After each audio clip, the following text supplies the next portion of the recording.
אני בת 8.5, סוף כיתה ג', עוד מעט החופש הגדול מגיע, ואנחנו רגע לפני מסיבת סיום כיתתית. סופר מתרגשת. א', היא הולכת לארח אצלי בבית. ב', אנחנו הולכים להיפרד מהמורה חנה, אבל לא רק ממנה, אנחנו הולכים להיפרד מאוד דמות שעבורי מאוד חשובה, מי לא חשוב.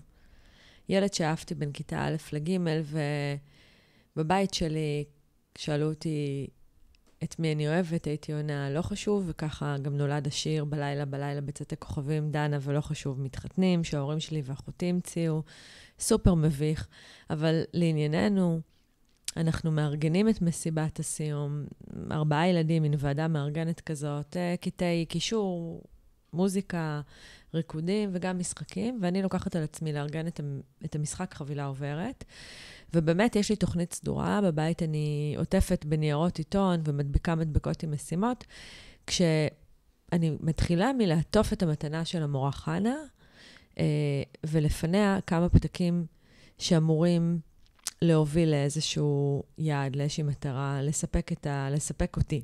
החבילה הזאת היא מתחילה ממשימות לגמרי גנריות, לתת לילד לכדורגלן בכיתה, תקפצי 15 פעם על רגל ימין וכו' וכו', עד לרגע הזה שבו הבקשה היא להעביר לחתיך של הכיתה, ברור לי שהחבילה תועבר ללא חשוב, העבר לילדה שאתה אוהב, ברור לי שזאת תהיה אני, אגישי את המתנה, את החבילה למורה, ואז אני מגישה את החבילה עם המתנה למורה חנה. תוכנית באמת מפורטת, ואני מגיעה לערב כשאני לובשת את מיטב בגדיי, אני לא ממש זוכרת מה לבשתי, אבל נדמה לי שזה היה משהו עם סנופי. והכל מתקתק, לפי התוכנית, המזג אוויר בידינו, טייפ עובד, הריקוד מהמם, המשחקים, המורה חנה מאוד מאוד מחויכת.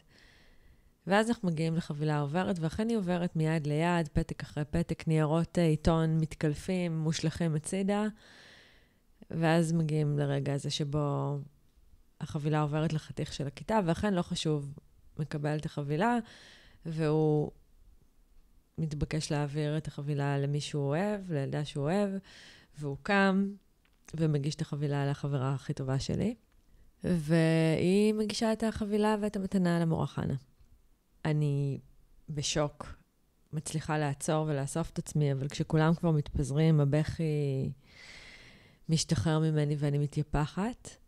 אם אנחנו עושים פריז, רגע בולט בזיכרון הזה, זה היה הרגע הזה, של כאילו הכל עבד, הכל ברור לי בראש, והנקודה הזאת שבה הוא קם, ואני ממש מצפה לאחוז בחבילה בעוד שניות ספורות, ופתאום היא נמסרת למישהי אחרת, וזאת הפתעה גמורה עבורי. ממש, אני חושבת שהרגש הראשוני הוא הפתעה עצומה, שוק, אלם, ואחר כך עצב, אלבון. הזיכרון הזה צף בשנים האחרונות, כיוון שהוא באמת מייצג הרבה מאוד דברים שכרוכים וקשורים אליי, ואפשר ללמוד הרבה מאוד אינפורמציה עליי. לדוגמה, אם מתחילים מערכים וחוזקות, אז קל מאוד לראות לצורך העניין שאני אדם מתוכנן, שיש אסטרטגיה שמובילה אותי. אפשר גם לזהות שיש לי את היכולת לקרוא קודים חברתיים, לבסט את עצמי, לשמור על איזושהי אסיפות, אבל לא רק זה, אפשר גם לדבר אולי על יצירתיות, אולי על יזמות, אפשר לדבר על איזושהי מידה של אסתטיקה, רק מעצם העובדה אפילו שהדגשתי מה לבשתי. יש הרבה דברים שאפשר להבין.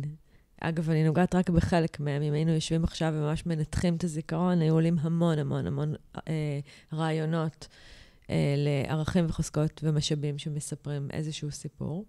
אבל מה שמעניין כאן זה הסכנה. כשאני מנתחת זיכרונות ילדות, אחד הדברים שאני מזהה, זה יחס לדמויות סמכות. אז בזיכרון עולה שאני מאוד מכבדת דמויות סמכות, מאוד חשובה לי ההכרה, חשוב לי גם להיות מקובלת או לקבל אישור מדמויות הסמכות. במקרה הזה דמות הסמכות היא המורה חנה. אני לוקחת ברצינות את הנושא הזה. לצד זה אפשר גם לזהות את הסכנות שלי, ויש כאן 2 סכנות מאוד מהותיות שעולות. האחת זה תוכניות שקורסות. מה קורה כשהחיים לא עובדים על פי הרעיון שיש לי בראש? כמה זה מסוכן לי, כמה אני צריכה להיזהר מהאופציה הזאת. תסריט שבכלל לא לקחתי בחשבון בכל התוכנית הזאת. הדבר השני שאולי עולה כאן, זה באמת הנושא של כבוד. איזושהי כוונה של להנדס את ההתנהלות, ככה שבלי שאני אומרת, בלי שאני זאתי שמעיזה או מבטאת את רגשותיה, אני מקבלת איזושהי ודאות וביטחון בהקשר הזה, מה שמרמז על הסכנה המהותית ביותר בעצם.